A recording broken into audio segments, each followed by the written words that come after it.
नमस्कार विद्यार्थी मित्रांनो. कोविड-19च्या या सद्यस्थितीत आपल्या शाळा बंद असल्या तरी आपले शिक्षण चालूच आहे आणि त्याच अनुषंगाने बृहन्मुंबई महानगरपालिका शिक्षण विभाग व्हर्च्युअल ट्रेनिंग सेंटरच्या माध्यमातून व्हिडिओ थ्रू आपण आज भेटणार आहोत. मी निलिमा कदम, आपली व्हर्च्युअल शिक्षिका. आजचा विषय आपण बघणार आहोत गणित इयत्ता 8वी चलन व्हेरिएशन.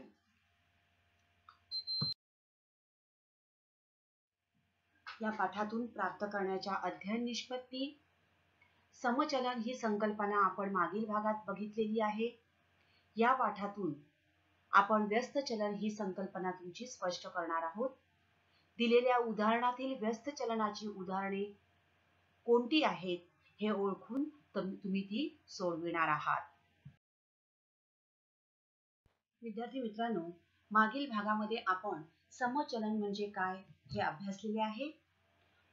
जेव्हा एक बाब वाढल्यास तिच्याशी संबंधित बाब वाढते किंवा एक बाब कमी झाल्यास तिच्याशी संबंधित बाब कमी होते आणि या दोन बाबींमधील गुणोत्तर जेव्हा स्थिर असते तेव्हा ते समचलन असते.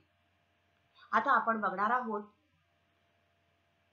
दररोज वाचल्या जाणाऱ्या पृष्ठांची संख्या आणि त्याप्रमाणे लागणारे दिवस. समजा एक पुस्तक वाचायला घेतल्यानंतर रोज 5 पानं वाचली गेली तर त्या विद्यार्थ्याला 60 दिवस ते पुस्तक संपवण्यासाठी लागतात.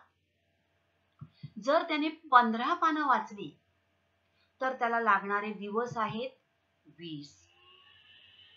तेच पुस्तक त्याने रोज 10 पानं याप्रमाणे वाचली तर त्याला ते पुस्तक संपवायला 30 दिवस लागतात.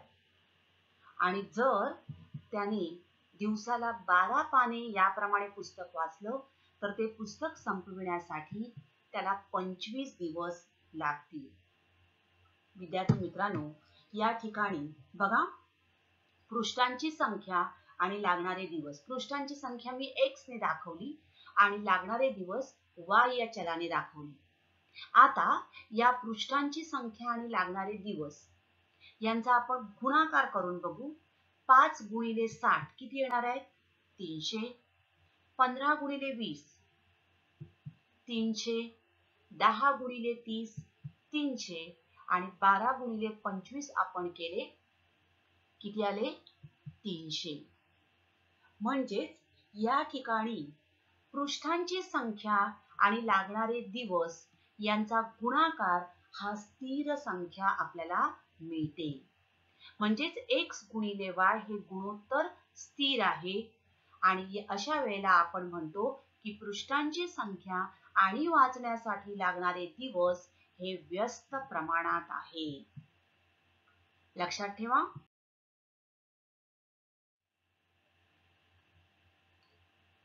आणखीन एक आपण उदाहरण बघूया.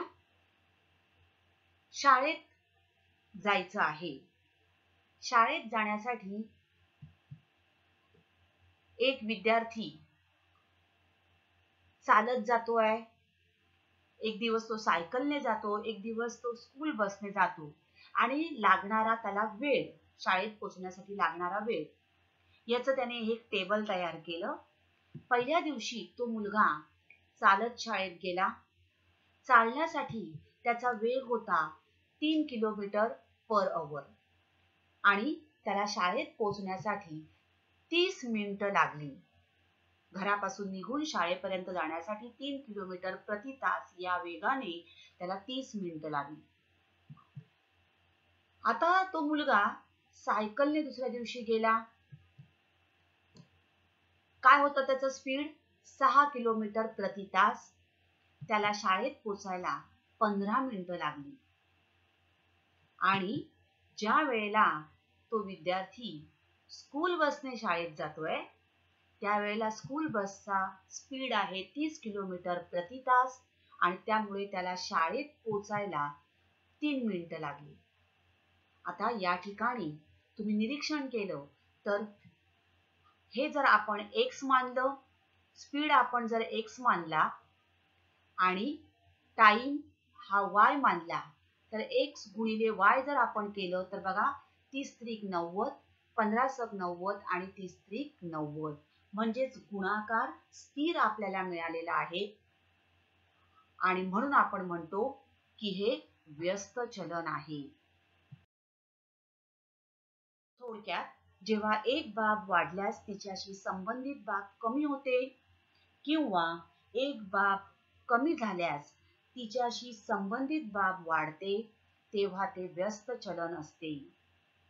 The relationship between two quantities whereas one quantity increases the other quantity decreases in proportion.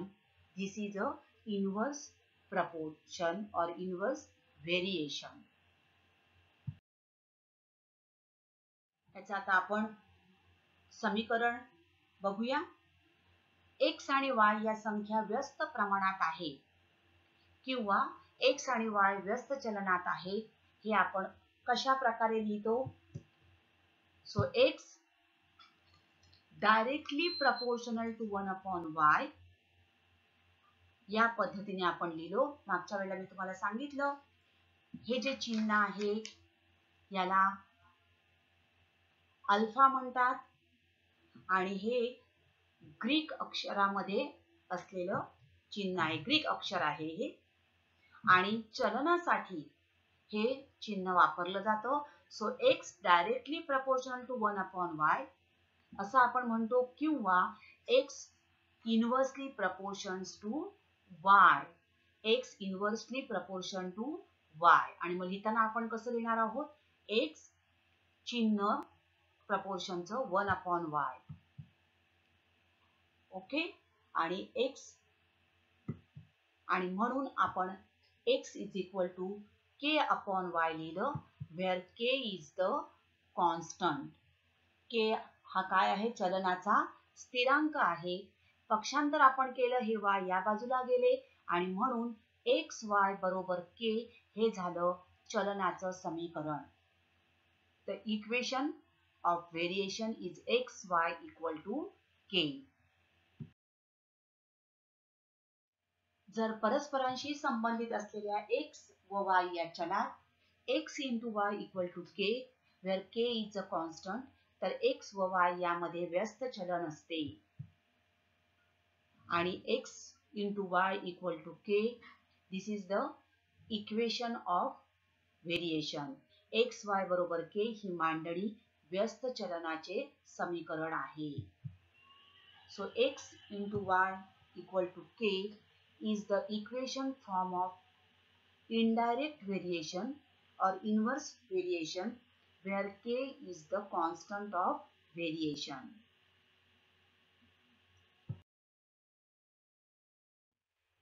काही उदाहरणं आता अभ्यासणार आहोत. पुढील उदाहरणात चलनाचा स्थिरांक काढा व चलनाचे समीकरण लिहा. Find constant of variation and write the equation of variation for following example. P is directly proportional to 1/q. बघा याचं वाचनही तुम्हाला करता आलं पाहिजे. P directly proportional to 1/q or we can read it as P inversely proportional to q. So when P is equal to 15 then Q is equal to 4. हे आपल्याला दिलेलं आहे आणि P हा Q शी व्यस्त प्रमाणात आहे हे सांगितलेलं आहे. आपल्याला कॉन्स्टंट ऑफ व्हेरिएशन चलनाचा स्थिरांक काढायचा आहे आणि इक्वेशन ऑफ व्हेरिएशन काढायचं आहे. Now P is inversely proportional to Q given दिलेला आहे आपल्याला. Therefore P is equal to K into 1/Q where K is the constant of variation. Q चा आपण पक्षांतर करू. Transferring this Q to left side. So P into Q equal to K. This is equation number 1. Now आपल्याला समीकरण मिळालेलं आहे P into Q equal to K. Now when P is equal to 15, Q is equal to 4. It is given. So first write down the equation and substitute the value of P and Q, then we can get the value of K. आपण P बरोबर 15 तेव्हा Q बरोबर 4 हे आपल्याला दिलेलं आहे आणि म्हणून P into Q बरोबर K या समीकरणात आपण P आणि Q च्या किमती घालूया. So 15 into 4 equal to K and therefore K is equal to 60. म्हणजेच आपल्याला स्थिरांकाची किंमत मिळाली. किती आली? K is equal to 60. आता ही व्हॅल्यू आपण इक्वेशन 1 मध्ये घालणार आहोत. P into Q equal to K. Therefore, P into Q equal to 60. So, PQ equal to 60 is the equation of variation and constant of variation K is equal to 60. This is the answer. समजलं? You got it? Let's try one more example. Z inversely proportional to W. Given Z is equal to 2.5, then W equal to 24. First write down Z inversely proportional to W. It is given. So Z is equal to K into 1 upon W, where K is the constant. Now transferring W to left hand side. So Z into W equal to K. This is equation number 1. आता आपण जेव्हा Z ची आणि किंमत दिलेली आहे तेव्हा W 24 आहे हे आपल्याला दिलेलं आहे. त्यावरून आपण K ची किंमत काढूया. See, when Z equal to 2.5, W equal to 24. Therefore, substituting value of Z and W in equation 1. Z into W equal to K. Equation पहिले लिहून घ्या. Putting the values of Z and W, that is 2.5 into 24 equal to K. गुणाकार करू आपण. गुणाकाराला 60. K is equal to 60.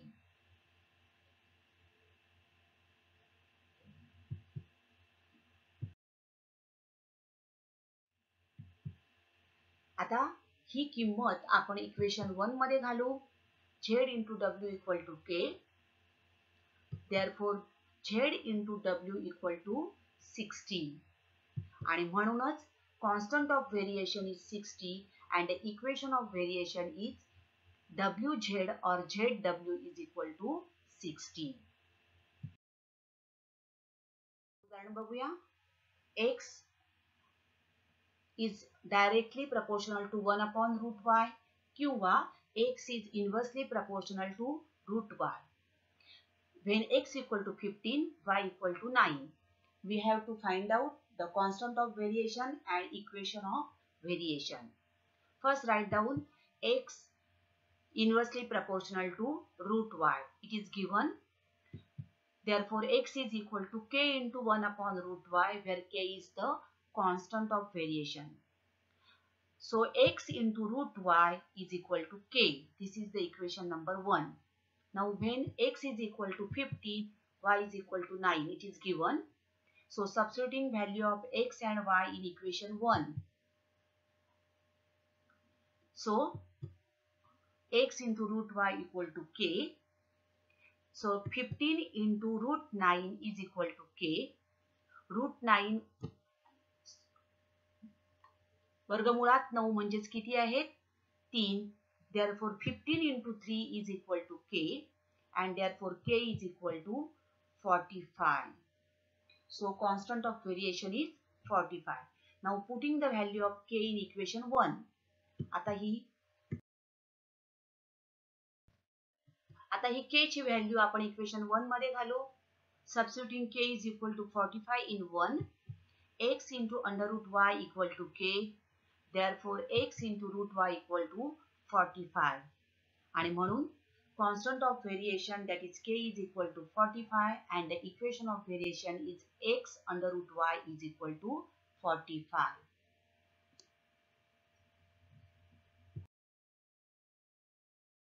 आता आपण एक शाब्दिक उदाहरण बघणार आहोत. Word problem. Let's see. सफरचंदाच्या राशीतील सर्व सफरचंदे पेट्यात भरायची आहेत. प्रत्येक पेटीत 24 सफरचंदे ठेवली तर ती भरण्यासाठी 27 पेट्या लागतात. जर प्रत्येक पेटीत 36 सफरचंदे ठेवली तर किती पेट्या लागतील? उदाहरण नीट वाचून घ्या. The boxes are to be filled with apples in a heap. If 24 apples are put in a box, then 27 boxes are needed. If 36 apples are filled in a box, how many boxes will be needed? ना अशा प्रकारे आपण एक table तयार करूया. Let's prepare one table. Number of apples and number of boxes required. Now if we put 24 apples, we will require 27 boxes. Okay? If 24 apples are put in one box, we will need 27 boxes. Now we are putting 36 apples. Now the box is bigger, so we can put 36 apples in one box. Then how many boxes will be required to fill all the apples in a heap? 24 सफरचंद असतील तर 27 पेट्या लागतात. आता 36 म्हणजे सफरचंदांची संख्या वाढली आहे, मग पेट्यांची संख्या काय होणार? येस, कमी होणार आहे. आता लागणाऱ्या पेट्या कमी होणार आहेत. म्हणजेच काय आहे? हे व्यस्त चलन आहे. आपण आता x आणि y या रूपात हे उदाहरण मांडूया. Let x represent the number of apples in each box. Apples in each box will be x. And number of boxes will be y. Y represent the total number of boxes required. Now, the number of apples in each box are varying inversely with the total number of boxes. So this is a inverse proportion. So we know that inverse proportion means x inversely proportion to y.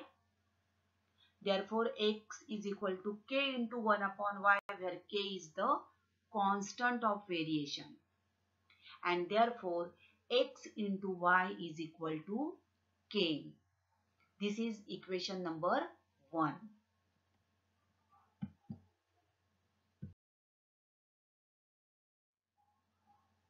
Now next. Now 24 apples are put in a box, then 27 boxes are needed. जर आपण 24 सफरचंद ठेवली तर 27 आपल्याला पेट्या लागतात. That is when x equal to 24, y equal to 27. So substituting value of x and y in equation 1, that is x into y equal to k. So 24 into 27 equal to k. हा गुणाकार करा. 27 गुणिले 24 किंवा 24 गुणिले 27 हा आपण गुणाकार करायचा आहे. किती येईल उत्तर? Therefore, k is equal to 648. किती आला गुणाकार? 648. आता आपल्याला स्थिरांकाची किंमत मिळाली. Now substituting value of k in equation 1, x into y equal to k, and therefore y is equal to 648. This is the equation of variation. हे equation number 2 आपल्याला मिळालं. आता आपल्याला हे चलनाचं समीकरण मिळालं, equation of variation. आपल्याला काय काढायचंय बघा. पुढचं आपल्याला काढायचंय नंबर ऑफ बॉक्सेस किती लागतील हे काढायचं आहे. Now constant of variation we have found here. आपण बघितला. इक्वेशन ऑफ व्हेरिएशन आपण मिळवलं. So this is k is equal to 648 is the constant of variation, and equation of variation is x into y equal to 648. Now number of apples means x. Now when x is equal to 30x, we have to find the value of y. Number of boxes means y. So now we have to find the number of boxes needed. So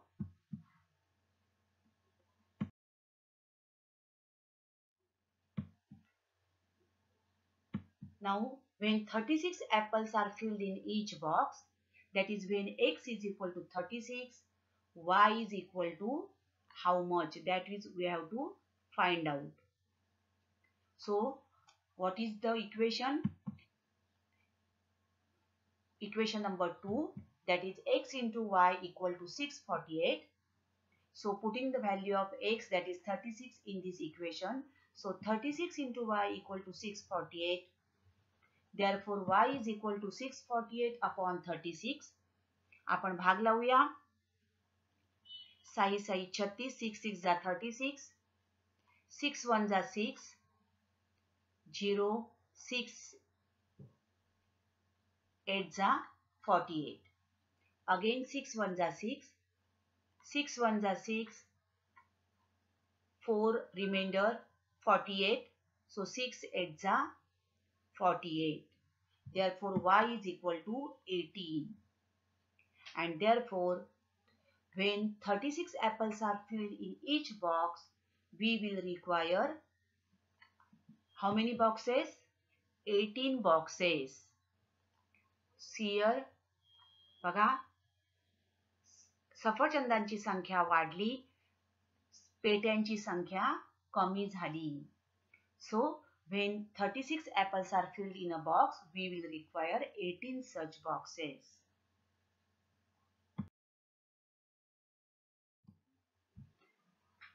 काळ, काम, वेग, time, work and speed. एखादं बांधकाम पूर्ण करण्यासाठी नेमलेल्या मजुरांची संख्या आणि त्यांना काम करण्यास लागलेला वेळ, तसेच काही वाहनांचा वेग आणि त्यांना ठराविक अंतर कापण्यास लागणारा वेळ, ही उदाहरणे व्यस्त चलनाशी संबंधित असतात. Examples related to the number of workers and time taken to finish the work are of inverse variation. आपण एक उदाहरण बघू. जर 15 मजुरांना एक भिंत बांधण्यास 48 तास लागतात, तर 30 तासात ते काम पूर्ण करण्यासाठी किती मजूर लागतील? If 15 workers can build a wall in 48 hours, how many workers will be required to do the same work in 30 hours? विद्यार्थी मित्रांनो, यासाठी नेहमी अशा प्रकारे एक तुम्ही टेबल तयार करा, म्हणजे तुमच्या लक्षात येतं. शिष्यवृत्ती परीक्षेसाठी सुद्धा आपल्याला या टेबलचा आणि ते उदाहरण समचलन आहे की व्यस्त चलन आहे हे ठरविण्यासाठी उपयोगी पडतं. So number of workers 15. So time will require 48 hours. Now time is increased. Time काय झालेला आहे? Sorry, time is decrease. 30 तास लागतायत आता. म्हणजेच आता वेळ कमी झाला, म्हणजेच number of workers will increase. Okay? Now let's frame this sum. Now let n represent the number of workers and t represent the time. N number of workers and t will be the time. Now since the number of workers varies inversely with the time required to build the wall, n is inversely proportional to t, and therefore n is equal to k into 1 upon t, where k is the constant. Now n is equal to k into 1 upon t.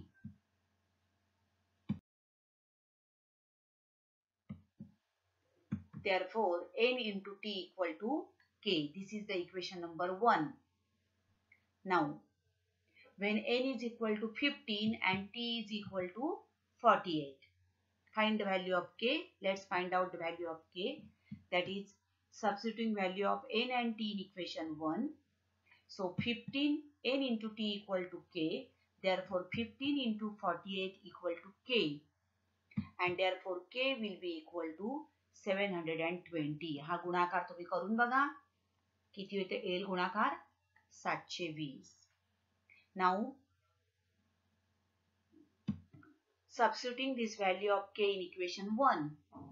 Therefore, n into t is equal to k, that is n into t equal to 720. This is the equation of variation. आता आपल्याला कॉन्स्टंटची किंमत आपण पहिले काढली, त्याच्यावरून आपण चलनाचं समीकरण मिळवलं. आता आपण पुढच्या भागाकडे जाणार आहोत. म्हणजेच जर 30 तास लागत असतील तर संख्या किती, कामगारांची संख्या किती. Now we have to find the number of workers required to do the same work in 30 hours. Therefore, when t is equal to 30, n is equal to how much? So, substituting value of t equal to 30 into n into t equal to 720. Therefore, n into 30 equal to 720. And therefore, n is equal to 720 upon 30. 0, 0 get cancelled. 3 1s are 3. 3 2s are 6.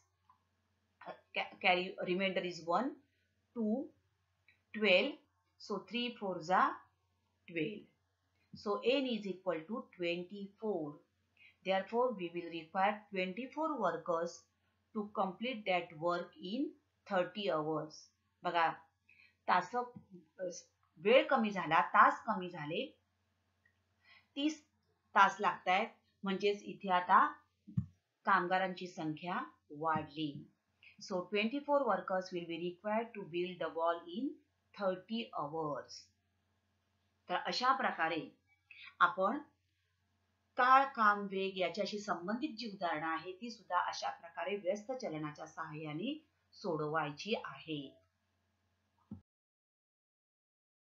काळ, काम आणि वेग याच्याशी संबंधित वाहनांचा वेग व त्यांना ठराविक अंतर कापण्यास लागणारा वेळ याच्याशी संबंधित हे उदाहरण आपण बघणार आहोत. एका कारचा सरासरी वेग 60 किलोमीटर प्रति तास असताना काही अंतर जाण्यास 8 तास लागतात. जर तेच अंतर 7.5 तासात कापावयाचे असेल तर कारचा सरासरी वेग किती वाढवावा. उदाहरण पुन्हा पुन्हा वाचून समजून घ्या पहिले आणि मग त्याची मांडणी करा. आता आपण इथे मांडणी करूया. Speed of car and time in hours. A car with speed 60 kilometer. 60 kilometer जर speed असेल, so that car will take 8 hours to travel some distance. Now what should be the increase in the speed? बघा, what would be the increase in the speed if the same distance is to be covered in 7.5 hours? आता काय केलेलं आहे, वेळ कमी केलेला आहे. 7.5 तासामध्ये अंतर तेवढंच अंतर जर कापायचं असेल तर वाहनाचा वेग जो आहे किती वाढवावा. ओके, म्हणजे इथे वेग आता वाढणार आहे, तो कितीने वाढणार आहे ते आपल्याला शोधायचं आहे. Let's frame this question. Let the speed of car in kilometre per hour be v. Speed be v and the time required will be t. Now, since the speed of car varies inversely with the time required to cover the distance, we write it as v is inversely proportional to t. That is, v is equal to k into 1 upon t, where k is the constant of variation. Now from this,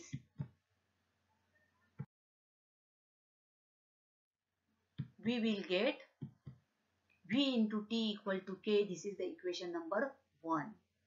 Now, the speed of car is 60 km per hour. Then it is taking 8 hours. Therefore, when v is equal to 60, t is equal to 8. Here we will find the value of constant. Therefore, when v is equal to 60, t is equal to 8.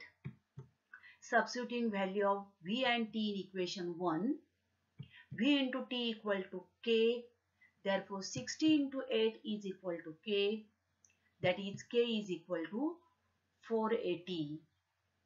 Okay. Now substituting value of k in equation 1, that is v into t is equal to k, that is v into t equal to 480. This is the equation of variation. चलनाचं समीकरण आपल्याला मिळालं vt equal to 480. आता आपल्याला काय काढायचं आहे, 7.5 तासामध्ये त्या कारचा स्पीड आपल्याला काढायचा आहे. आता 7.5 तास 7 and 1/2. 1/2 means half. So we will write it as 7.5 hours. Okay.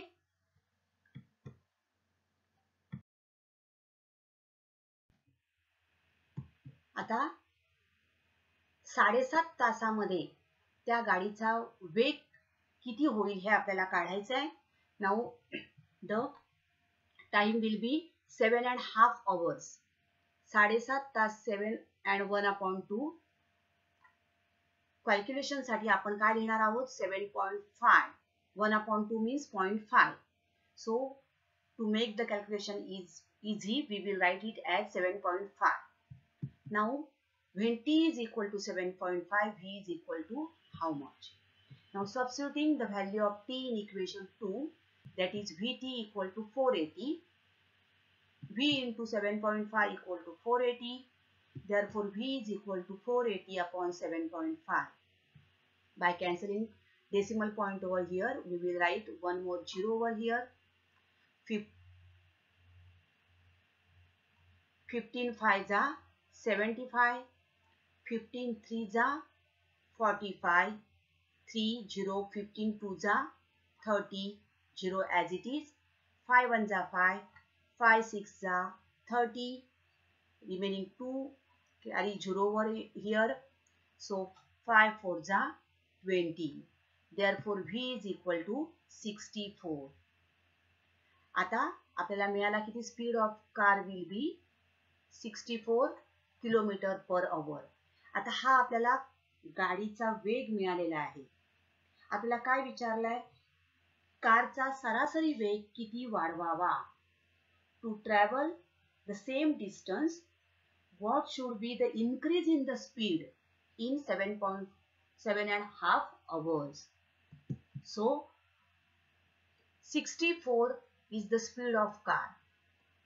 Maha at the starting the speed is 60 km per hour, and now to complete the same distance in 7.5 we will require speed of 64 km per hour.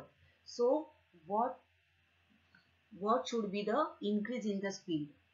So the speed of vehicle should be 64 km per hour to cover the same distance in 7.5 hours. The increase in speed will be equal to 64 minus 60, that is 4 km per hour. So the increase in speed of the car is 4 km per hour. तर विद्यार्थी मित्रांनो, आता आपण इथेच थांबणार आहोत. अशाच काही सुंदर सुंदर व्हिडिओ सहित पुन्हा भेटणार आहोत पुढच्या भागात. तोपर्यंत थँक यू. घरी राहा, सुरक्षित राहा.